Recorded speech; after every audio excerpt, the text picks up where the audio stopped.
ماشومان ماشومان جینکۍ او هلکان کورنۍ د کریختار ورته عادت او پاملرنه د تعلیمي ام روغتیایي د ځان نظافت هم اړین دی تغذیه هم چنان د واک ټلویزیون درنو لیدونکو سلامونه نیک هیله احترامات مو ومنئ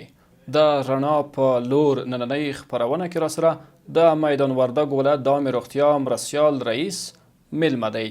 نننۍ خپرونه مو د سیلابونو د زیانونو په اړه ده. هیله ده چې خپرونه کې راسره تر پایه ملتیا وکړئ.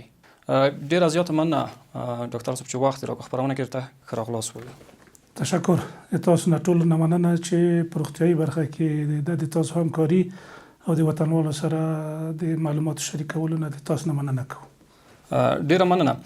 قدرمنو لیدونکو نننۍ خپرونه مو هم د سیلابونو د خطرونو او له هغې څخه پیښیدونکو ناروغیو په اړه ځانګړې کړې ده. راځو لومړی د سیلابونو په اړه لږ معلومات ورکوو.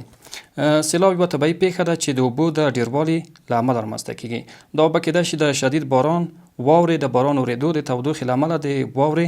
ژر اوبه کیدلو یا هم د طبیعي ډنډونو او یا جوړو شویو بندونو د نړېدو له امله رامنځته شي چې په اړونده سیمه کې د سیلابونو د کچې په اندازه کې زیاتوالی راولي. ډیره زیاته مننه ډاکټر صاحب چې وخت راکړ خپرونه کې ته ښه راغلاست وویل. د سیلابونو اړوند اصلا سیلابونه یا اوبه چې کومې د باران په واسطه باندې په مختلفو وختونو کې د ځمکې پر مخ باندې راتویږي دا دوې برخې لري. یوه برخه یې ګټوره ده او بله یې د تاوان سره مل ده چې دغه دواړه برخې انسانان کولی شي مختلف کړنې د دې په ارتباط باندې ترسره کړي. مثلا هغه سیلابونه چې انسانانو ته ځاني او مالی تاوانونه اړوي دا کېدای شي چې د انسانانو په ضرر تمام شي چې دا خپل لاملونه لري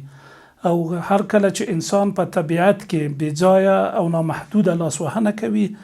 نو دغسې ناورینونه رامنځته کیږي. سیلابونه کله کله د ناورینونو سبب هم کیږي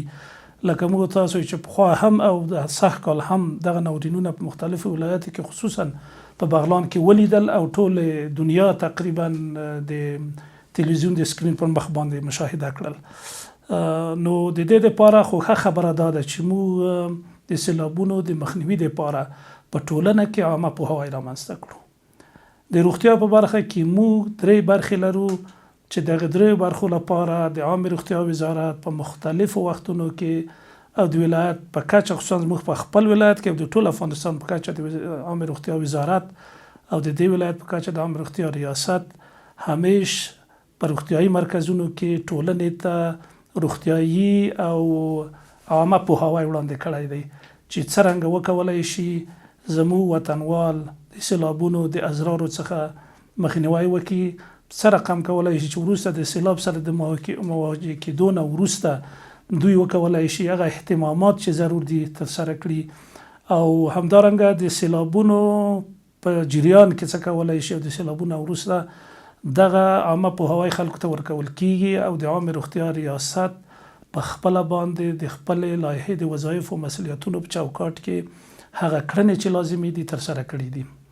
چې یو مثال یې په تیرو کلونو کې د شدیدو سیلابونو راوتلو خصوصا د جلریز په ولسوالۍ کې د درې په نامه یوه سیمه ده چې په هغې کې تقریبا په یو سیلاب په راوتلو سره 9 کسان زموږ وطنوال شهیدان شوي وو او ډیر کسان نور اوبو ژوبل کړي وو، کورونه یې وړي وو چې په اولین قدم کې د عامې روغتیا ریاست ټیم هلته ورسید او دوی ته په ساحه کې هغه لومړني خدمات په روغتیایي برخه کې ترسره کړل کوم چې لازم وو او وروستنۍ قدمې د هغې نه موږ مصدومین انتقالوو هغه چې ضرورت لري لوی روغتونونو ته او هغه کسان چې په ساحه کې د دغې سیلابونو نه متضرر کیږي د هغې دپاره هملته نور خدمات وړاندې کیږي. د مثال په ډول به زه تاسو ته ویلی شم چې ډیر زیات ضرر د سیلابونو مخکې د دې نه چې موږ هغه نور اضرار یې وسنجوو چې د انسانانو ځانونه اخلي، د انسانانو مالونه او کورونه ورانوي، هغه څوک چې وروسته پاتې کیږي لکه خصوصا ماشومان او میندې دا ډیر متضرر کیږي. د هغوی ضرر د صحي لحاظه په دوو برخو کې ډیر زیات دی چې هغه عبارت د دې نه دی چې ماشومان هم په ساري ناروغیو اخته کیدای شي او هم په خوارځواکۍ باندې اخته کیدای شي. نو د دې لپاره لازم اهتمامات په همغه وخت کې ډیر ضرور دي چې موږ ترسره کړو او په دغه تیرو واقعاتو کې موږ دغه کار کړی دی. د نورو برخو مسؤلین او مسؤلیتونه او نور ریاستونه د ولایت په کچه باندې موږ یوه اداره لرو چې د حوادثو پر ضد د اهتماماتو اداره ده چې هغوی بل ته رسیدګي کوي. د ولایت مقام دی، هغوی جلسه راغواړي، نور کارونه دوی کوي. خو د روغتیا په برخه کې موږ د امبولانس یعنی د انتقال د مصنوعي نیولې تر درملنې، وقایې او نور وروستیو هغه اضرار چې دوی ته متوجه دي د هغې د مخنیوي لپاره هم موږ کار کوو. مثلا د نورو ادارو سره بعضې کارونه مشترک لرو. هغه دا دي چې موږ په دغه وخت کې کله سیلابونه راوځي کاریزونه او څاګان ملوث کیږي په ناولو اوبو باندې. د هغې دپاره ضرور ده چې موږ اول قدمه کې خلکو ته پاکې اوبه ورسوو چې دا د یو تعداد ارګانونو او د مؤسساتو دنده ده چې باید ترسره شي. په دې ترڅ کې موږ وظیفه په روغتیا برخه کې دا ده چې د کلیو د پراختیا د ریاست سره یو ځای د عامه روغتیا ریاست هغه څاګان او د اوبو منابع چې دوی ملوث شوي دي هغه کلورینیشن کو، یعنی د کلورین پوډر په خپله اندازه مخصوص فورمول ورته جوړیږي اچول کیږي تر څو چې د ډیکلور شي، د ډیسانفیکټ شي یا د میکروبونو نه پاک شي. په دوهمه قدمه کې مو هغه کسان چې دوی پاتې شوي دي د دغه کورنیو او دوی ته پاک اوبه نه رسیږي د خپلو ځایي منابعو نه که چیرې د اوبو نه استفاده کوي هغه اوبه باید وجوشول شي، یعنی داسې باید خامې ونه خوړل شي ځکه چې دغه اوبه حتما د یوې خوا نه د یوې خوا نه د همدغې سیلابونو د اوبو د میکروبونو تر تاثیر لاندې راځي او کیدای شي ملوث شي. که ملوث هم نه وي د احتمال د ملوث کېدو موجود دی، باید خلک متوجه وي او باید دوی ته دغه شی ور وښودل شي. درېیمه برخه کې د عامه روغتیا ریاست د ټولو کلینیکونو چې په ساحه کې موجود دي او دغه مخصوصو ټیمونو په واسطه باندې چې کله د مرکز نه ورځي نو دوی هلته عامه پوهاوی خلکو ته ورکوي. که څه هم عامه پوهاوی یوازې په دې وخت کې نه دی ضرور، موږ عامه پوهاوی د ضرر او د تاوان او د پیښې نه مخکې باید خلکو ته ورکړو تر څو چې خلک هغه اهتمامات چې دوی د دغسې کارونو نه د بچاو کېدلو دپاره ورسره کومک کوي د مخه ورته اجرا کړو. که چیرې موږ هغه یعنې په طبابت کې وقایه تر درملنې مخکې ده، لکه څنګه چې موږ په قرآن عظیم شان کې د 80% نه زیات آیاتونه او احکام او د الله جل شانه فرامین چې راغلي دي هغه د وقایې په ارتباط دي. ځکه موږ ته وایي چې تاسو دغه ګناه ته مه نږدې کیږئ، تاسو دغه کار مه کوئ، تاسو دغه حرام مه کوئ. دا ټول وقایه ده. که چیرې موږ بیا هلته په هغې ګناه باندې اخته شو نو وروسته د هغې درملنه چې د توبه ده. په طبابت کې عین مثال موږ لرو چې موږ په طبابت کې مخکې د دې نه چې څوک په یوه مرض باندې اخته شي د هغې دپاره باید عامه پوهاوی ورکړل شي او د عامه پوهاوي په ترڅ کې دوی ته هغه لارې چارې وښودل شي کومې چې د وقایې دپاره او د ځان ساتنې دپاره خصوصا د کوچنیانو او میندو دپاره ضرور دي هغه باید ترسره شي. په دې ترڅ کې موږ یو پروګرام برنامه لرو چې په د ولایت په کچه تقریبا 106 روغتیایي مرکزه موږ لرو، یعنی په 8 ګونو ولسوالیو د مرکز په شمول چې 9 اداري واحد دی. په دې ساحو کې چې موږ کوم کلینیکونه لرو روغتیایي مراکز د هغې روغتیایي پرسونل په دې باندې مکلف دی چې هر سهار په خپل پروګرام کې ټول مراجعینو ته دغه عامه پوهاوی ترسره کړي چې په هغې کې د ساري امراضو څخه د مخنیوي د لارې چارې ورښودل کیږي. همدارنګه همدغسې اضرار د بعضې طبیعي حوادثو چې کله پیښیږي د هغې په ارتباط باندې دوی ته رهنمایي کیږي. خو که په عامه توګه زه ووایم د خلکو نه د موږ غوښتنه دا ده او توصیه هم دا ده او رهنمایي هم دا ده چې هغه ځایونه چې هلته احتمال د اوبو راوتلو دی هغې ځای کې خلک آبادۍ نه ډډه وکړي، د زراعت او د باغ کینولو نه ډډه وکړي. په اوسني وخت کې موږ وینو چې ډېر خلک که داسې لږ په اصطلاح او د خلکو په اصطلاح ووایم په اصطلاح خلک سپین سترګي شوي دي، راوځي د خوړونو حتی په منځ کې ما لیدلي کلاوې جوړې کړي دي، د سیندونو څنډې ډېرې تنګې کړي دي، دوی زراعتي مځکې پکې جوړې کړي دي، باغونه جوړ کړي دي. په داسې حال کې چې باران دا وخت نه ګوري او هیڅ چاته نه ګوري چې ته څوک یې. کله چې سیلاب راغی کور مځکه باغ هیڅ شی نه ګوري، حیوانات دا ټول له منځه وړي. نو هیله مو دا ده وطنوالو ته د مو توصیه دا ده کومه تجربه چې موږ لرو او کومه چې د کتابونو خبره ده هغوی داسې توصیه کوي چې انسان باید د ضرر د ځای نه ځان وساتي او لرې ولاړ شي. نو ښه خبره به دا وي چې مخکې د دې نه چې سیلاب زموږ هر څه د موږ د لاسه وباسي، موږ باید هغه اهتمامات ونیسو او هغه کړنې ترسره کړو تر څو د سیلابونو نه مسؤل وو. ډېره زیاته مننه موین صاحب. تاسو د عامه پوهاوي یادونه بار وکړه. دغه عامه پوهاوی په کومو وختونو کې ضروري ده تر څو پرې هیوادوالو ته وشي تر دوی د دغو خطرونو څخه بچ وي؟ عامه پوهاوی خو د ما په نظر باندې په 2-3 ډوله دی. یو هغه عامه پوهاوی دی چې د مملکت په کچه باندې د میډیا څخه ترسره کیږي. مثلا تلویزیونونه، رادیوګانې اوس خو هر څوک دغه میډیا ته لاس لري. حتی هغه خلک چې دوی ډیر غریب او بیچاره خلک دي هم یو ټلیفون په ځان سره لري او د هغې طریق نه کولی شي چې رادیو یا نور معلومات ترلاسه کړي او د مملکت په کچه باندې د مختلفو وزارتونو، ادارو،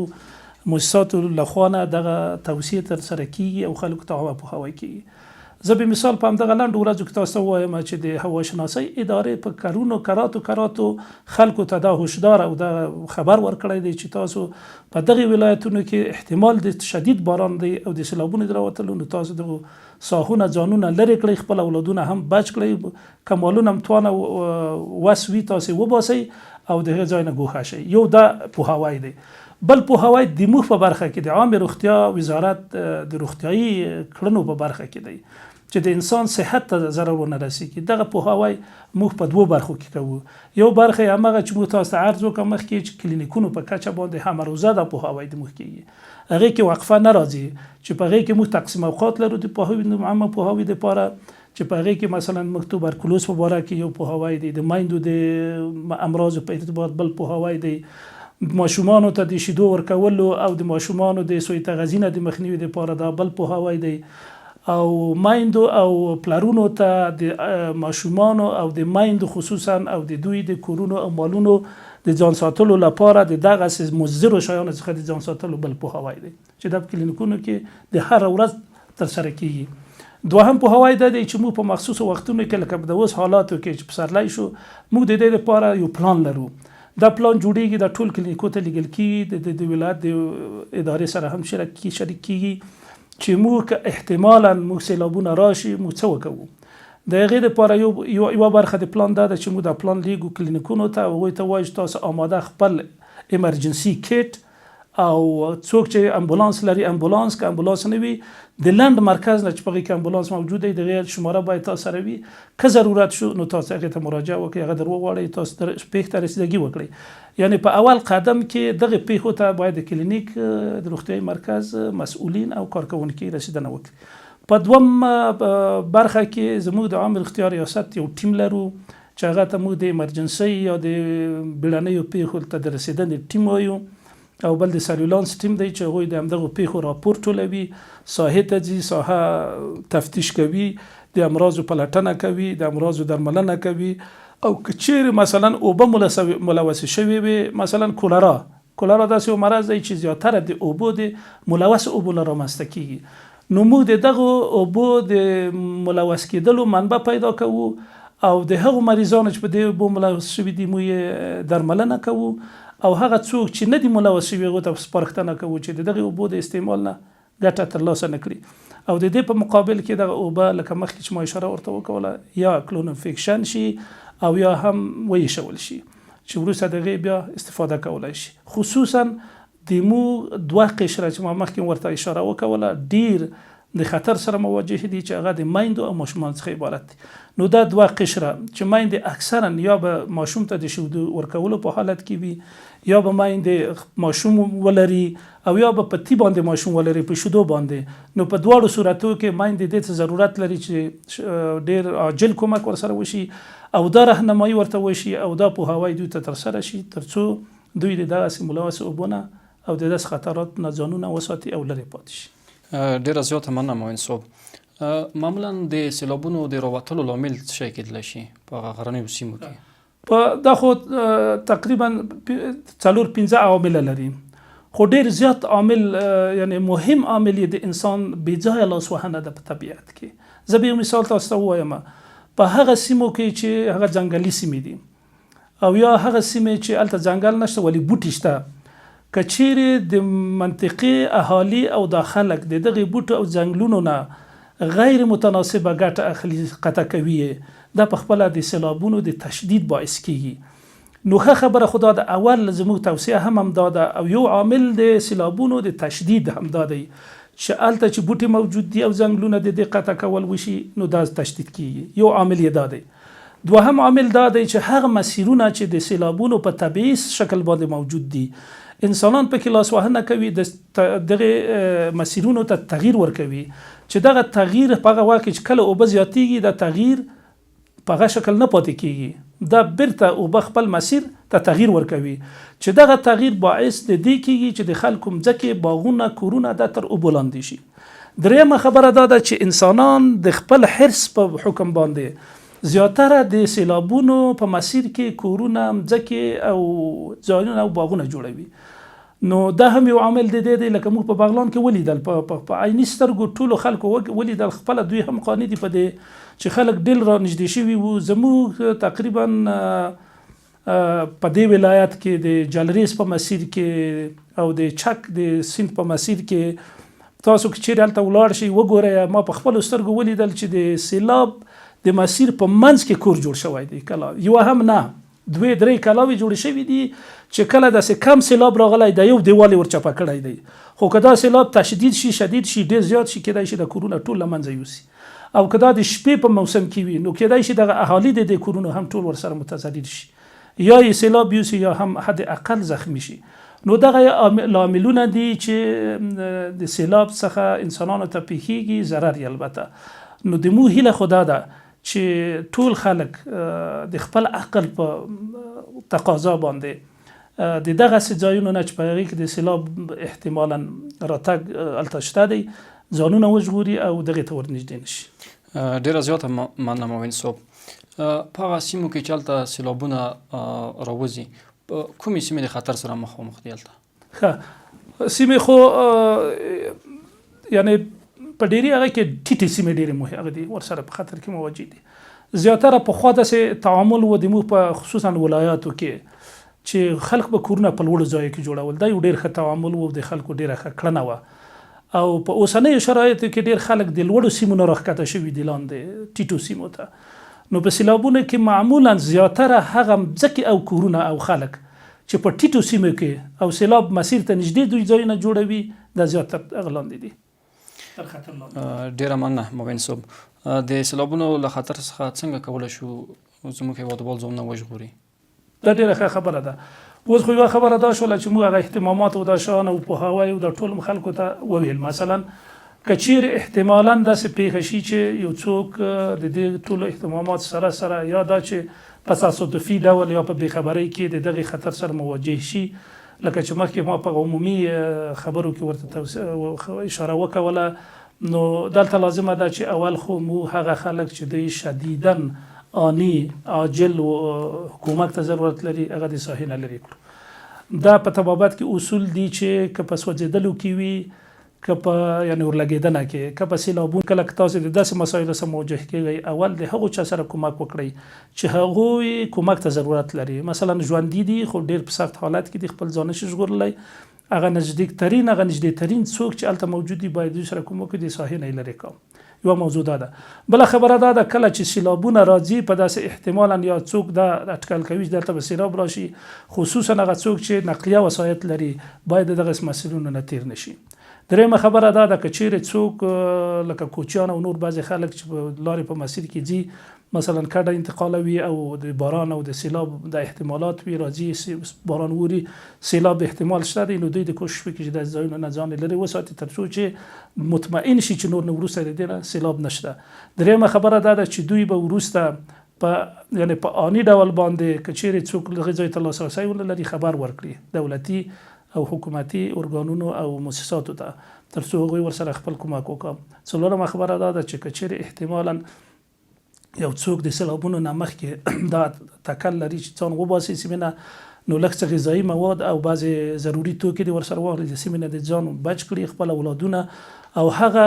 اموال چې دی ضرورت ورته لري ډېر شدید لکه اوبه، لکه خواړه، لکه بعضې شیان هغه دې ورسره انتقال کړي او د ساحې نه دې ووځي او لوړو ځایونو ته دې ولاړ شي تر هغو چې دوی ته کومک ورسیږي او دغه د سیلاب خطر له منځه لاړ شي. ډیره مننه مومن صاحب. که چېرته یو کس یا موږ هیوادوال چې هغوی روغتیایي مرکزونو ته هم نږدې نه وي، دوی څنګه کولی شي چې ځان ته لومړنۍ مرستې ورسوي؟ یو خو دا دی چې ډېرې لرې سیمې دي، مثلا موږ د خپل ولایت په کچه که چېرې ووایو چې په بهسودای کې موږ ډېرې لرې سیمې لرو او په دایمیرداد ولسوالۍ کې، جغتو کې، په چک کې، په نرخ کې، همدارنګه په جلریز کې هم بعضې داسې ساحې شته دي. خو که چېرې دا ساحې موجودې وي چې هلته د کومک رسېدل ډېر زر ممکن نه وي او د سیمې خلک کولی شي چې د داسې خلکو سره کومک وکړي. لکه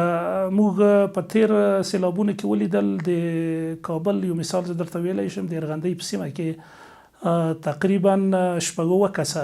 د سیلابونو د خطر سره مواجه وو چې د سیمې خلکو ورسره کومک کړی و، دوی ته نجات ورکړی و. نو همداسې کیدای شي چې په دغه سیمو کې چې د کومکونو امکانات او وسایل لرې وي او رسیدګي کمه وي، نو د سیمې خلک په یوه طریقه د دوی خبر که اوس خو ټلیفون هم شته دي او لاسرسی د شیانو ته شته، هغوی د خبر کا نږدې کلي او دا خلک چې د دوی سره کومک وکړه. او دلته چې کوم خلک ژوندي پاتې دي یا الله خو دغسې حالت لري چې خلک تلف شي پکې، که احتمالا څوک اوبه وړي وي او هغه پاتې خلک باید چې د دغه ژوندیو خلکو سره کومک وکړه، کوم کومک چې دوی په وس پوره دی، او بیا د لنډو نږدې کلیو ته خبر ورکړه او هغوی د بیا وروسته روغتیایي مرکزونو ته چې د دوی په شاوخوا کې شته دي او شته دي، زموږ په ټولو سیمو کې روغتیایي مرکزونه په یوه فاصله کې خامخا شته دي، او وروسته د هغې نه بیا د مرکز سره تماس ونیسي تر څو چې هغه صحیح کومکونه دوی ته ورسیږي. ډیره زیاته مننه معاون صاحب. د سیلابونو په جریان کې باید کومې کړنې ترسره شي؟ کله چې سیلاب راغلی وي هیوادوال څنګه کولی شي د هغو نه ځان بچ کړي؟ بله، دا ډېره ښه پوښتنه ده. احتمالا خو زموږ وطنوال زیاتره د داسې حادثاتو پیښو سره مخامخ کیږي چې یعنی آنن په هغه پیښه کې ورداخلیږي. نو په داسې وخت کې باید سړی داسې کړنې ترسره کړي تر څو چې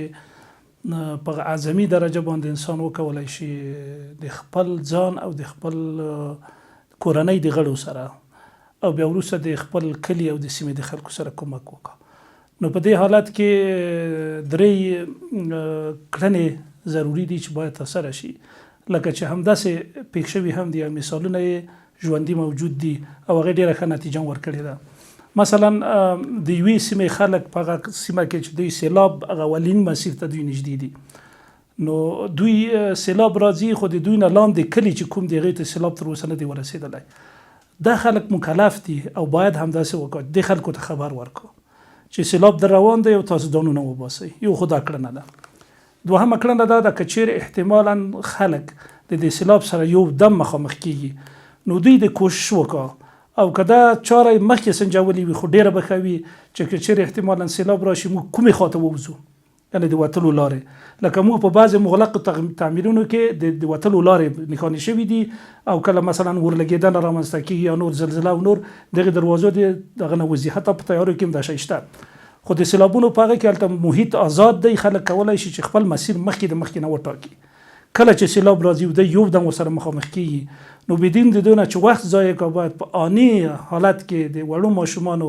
دوی ورسره کومک وکړو، د زنانه او د ښځو سره، او دوی په هغه مسیر باندې ووځي چې هغه مسؤل مسیر دی. یو خو دا کړنه ده. په دومه قدمه کې که چیرې دوی ته د مخکې خبر ورکړل شي چې سیلاب لا تر اوسه نه دی رارسېدلی، لکه موږ چې مخکې اشاره ورته وکوله، هغه ضروري توکي خصوصا اوبه او خواړه چې دوی ته ضرور دي د دې ځای د ترکولو په صورت کې، نو هغه دې ورسره واخلي، ورسره انتقال دې وکړي. درېیمه خبره دا ده چې دوی هغه آسیب پذیره قشرونه لکه سپینګیري شول، لکه ماشومان شول، ډېر واړه ماشومان چې په خپلو پښو تګ نشي کولی، لکه هغه ښځې چې دوی دې ته کومک ته ضرورت لري، د دې سره د کومک وکړي او دوی دې ورسره واخلي په غېږ کې او په یو وسیله د انتقال کې او دوی د سیمې نه لرې کړي. درېیمه برخه دا ده که چیرې دوی د اوبو په منځ کې ګیر شول، مثلا داسې ځایونه شته دي چې د اوبو په منځ کې د اوبه شاوخوا راټولې دي او دوی په منځ کې یا داسې تعمیرونه دي چې هغه تعمیرونه پاخه دي، زر یې د نړېدلو احتمال نشته، د تعمیر سر ته ختلي، نو په دې صورت کې د دوی هغه مراجعو ته چې د دوی سره کومک کولی شي ورته ټلیفوني خبر دې ورکړه. همدارنګه ډېر خلک داسې هم کېدای شي خپلوان، دوستان، ملګري دا په مختلفو سیمو کې ولري. مثلا د موږ د ولایت ولري ولسوالي ده، دوی کېدای شي دلته مرکز کې ملګري ولري دوستان ولري، یا په بل ولسوالي کې ملګري دوستان ولري، دغه سره د ټلیفوني تماس ونیسي، هغه ته د خبر ورکړي چې موږ د داسې یو احتمال خطر سره مخامخ یو چې سیلاب د موږ شاوخوا چاپیر دی او تاسو د موږ سره کومک ته ضرورت لرو. نو هغوی بیا کولی شي چې د دولت د لوړو او هغو ارګانونو سره مثلا وزارت دفاع د امکانات لري،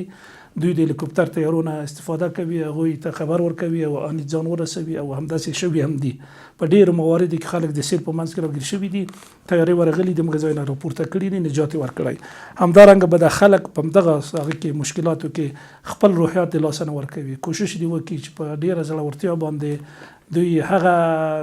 کړنې ترسره کړي چې د دوی د نجات سبب شي، او یا هم که بل چاته نجات ورکوي هغوی ته همداسې نجات ورکړي چې په خپل هم پکې متضرر نه شي او هغه چاته هم نجات ورکړي. لکه ما په یوه ویډیو کې ولیدل د بغلان په سیلابونو کې یوه مور په خپل ماشوم پسې ګرځي، خو دا بیله دی چې د خپل ځان پروا ولري، د خپل ماشوم په غم کې ده چې په دغه صورت کې دغه مور ته هم تاوان رسیږي، دا اوبه ورسره وړي او هم یې طفل ضایع شو، هم دا ضایع شوه. خو دلته لږ د انسان د خپل عقل او د خپل علم نه کار اخیستل دي چې باید سړی خپل ځان په خطر کې داسې ونه چوي چې نه بل ته نجات ورکړی شي او نه هم په خپله باندې نجات پیدا کړه، بلکې خپل حیات هم له لاسه ورکړو، چې دا اهتمامات ډېر ضروري دي. خو ډېره ښه خبره دا ده چې زموږ وطنوال همیش د رادیوګانو، تلویزیونونو، مطبوعاتو او د نورو وسایلو د طریق نه که ملګري لري یا داسې ارګانونو سره د ارتباطات لري، د عامه پوهاوي نه ګټه ترلاسه کړي. دغه رادیوګانې مثلا شریعت رادیو ده، ملي رادیو تلویزیون دي د کابل نه نشر کیږي، د مو تاسو دغه د ولایت دغه رادیوګانې دي، مثلا د واک تلویزیون ده یا نور د غږ رادیو ده، دلته نور اف ام رادیو ده، نور رادیوګانې د دوی د عامه پوهاوی همیش موږ اورېدلي دي ترسره کوي، باید خلک غوږ ورته ونیسي او د دې نه ګټه ترلاسه کړي. څومره چې انسان په دنیا کې د دنیایي امکاناتو نه ګټه ترلاسه کوي، د مغې په څنګ کې د انسان د خپل حیات د ژوندانه د ساتلو دپاره هم دومره فکر او پلان او د علمي لاسته راوړنه هم باید ولري. ډېره زیاته مننه. ځینې هېوادوالو زموږ سره هم د واتساپ له لارې مسیجونه شریک کړي دي، غواړو د هغوی پوښتنو ته هم غوږ شو. نوم نورالله ده. د مله د خلکو نه دغه غوښتنه ده چې د خوړ په غاړه کورونه جوړ نه کړي. اسمانونه وریځ دي، مقصد بارانونه یې، بله ورځ د سړي چوک خراب وي، والا پنګي جا کې سیلاب راغی، کور یې ویوړ، کلی یې ویوړ، ماشوم یې ویوړ، داسې کورونه یې سره خراب کړل. دغه خلکو نه مې غوښتنه ده چې د سیند له غاړې د خوړو له غاړو نه لږ لرې لرې کورونه جوړ کړي. زما نوم خو محمد موسی روحاني ده، د نرخ د ولسوالۍ یم. نو کوم هغه کورونه چې د خوړو په غاړه جوړیږي بیا چې هغوی نه د ځان وساتي، کورونه د خوړ په غاړه جوړ نه کړي، چا چې جوړ کړي بیا چې هغه کورونه له هغه ځای نه لرې سي. نو انشاءالله بیا موږ تاسو له دا ستونزو نه بیا په امن کې یو. قدرمنو لیدونکو، تاسو د هېوادوالو هغه مسیجونه هم ولیدل چې موږ سره د واتساپ شمېرې له لارې شریک کړي وو. په هغه سیمو کې چې کله سیلاب راشي، وروسته له سیلاب نه هلته کومې ناروغۍ رامنځته کېږي او هېوادوالو باید کوم پلانونه هلته ونیسي؟ بالکل. معمولا ډېر ساده الفاظو کې زه خلکو ته وایم چې د نس ناستې ناروغۍ ډېرې رامنځته کېږي، که په ساده الفاظو کې زه خلکو ته وایم، او د دې علت هغه ناپاکې اوبه دي کوم چې په همدغې حادثه کې رامنځته کېږي. ځکه د ساحې د منطقې که کاریزونه دي، که چیني دي، که څاګان دي، ټول په ملوث اوبو باندې ملوث کېږي. نو کله چې ماشومان او زنانه او یا نور څوک ځنې استفاده کوي، دا د میکروبونو باندې لړلي دي، کثافات پکې شته دي، او همدارنګه په غرونو کې مختلف خزنده شته دي چې د هغو خزندگان په خپله کېدای شي د سیلاب په واسطه باندې انتقال شي او د دوی هغه میکروبي حالت په همدغه اوبو کې رانمایان شي، را څرګند شي او اوبه ملوثې کړي او دا باعث د اسهالاتو کې یو خو دا خبره ده. دوهمه خبره دا ده چې د دې د اهتماماتو د مخنیوي دپاره مخکې ما اشاره ورته وکوله چې خلک باید د دغه اوبو نه استفاده ونه کړي، خصوصا د سیلاب په اوبو باندې ککړې شوي وي. دوهمه خبره دا ده چې د نه یوازې چې د اسهالات رامنځته کېږي بلکې ساري ناروغۍ چې هغه ساري ناروغۍ په مختلفو طریقو باندې انتقالیږي. یعنی د یوې سیمې نه کېدای شي، زه به ډېر په ساده مثال کې ورته وایم، کېدای شي په یوه بله سیمه کې د کولرا یوه مریضي ده هلته اوبه ملوثې دي، د باران د سیلاب په واسطه باندې را انتقال شول میکروبونه او دلته خلکو یا په خوړو کې او یا په اوبو کې ځینې استفاده وکوله، دغه دوی ملوث کوي او باعث د نسناستې، کولرا او د نور امراضو کېږي چې کولرا ډیره خطرناکه ده که په 4 ساعتو کې تداوی نشي احتمال د مرګ و میر ډیر زیات لري، خصوصا په ماشومانو او میندو کې. نو د دې لپاره لازمه ده چې خلکو ته معمولا موږ په روغتیایي مراکزو کې دا توصیه کوو او دا تعلیمات ورکوو چې دوی باید د دغسې ناولو او ناپاکو اوبو نه استفاده ونه کړي. که چیرې کلورین دوی په اختیار کې ولري کلورین پکې واچوي، که چیرې کلورین نه وي اوبه د جوش کړه، یعنی دا په هغه صورت کې چې دوی بالکل نیر هیڅ نوع د اوبو ته لاسرسی ونه لري. که نه وي دا خو امدادي موسسات یا خپله صحت عامه یا نور ارګانونه په ډیر عاجله توګه باندې ساحې ته پاکې اوبه رسوي. په بغلان کې هم داسې وشول، خلکو مثالونه ولیدل په رادیوګانو تلویزیونو کې وښودل شول چې هلته ډېر تجاران تللي اوبه یې رسولې وې. که بیا احتمالا هم داسې شی نه وي، لرې سیمې وي لکه تاسو چې مخکې اشاره ورته وکړله، کلیوالې سیمې دي هېڅ لاسرسی نه لري، نو بیا د اوبه جوش کړه او د جوش نه یې د وروسته وچي. ډېره زیاته مننه مومن صاحب. د واک ټلویزیون درنو لیدونکو دا وه زموږ د نن ورځې د رڼا په لور خپرونه. تر بلې دې خپرونې مو زه عمر افغان په پالون کې څښتن سپارم.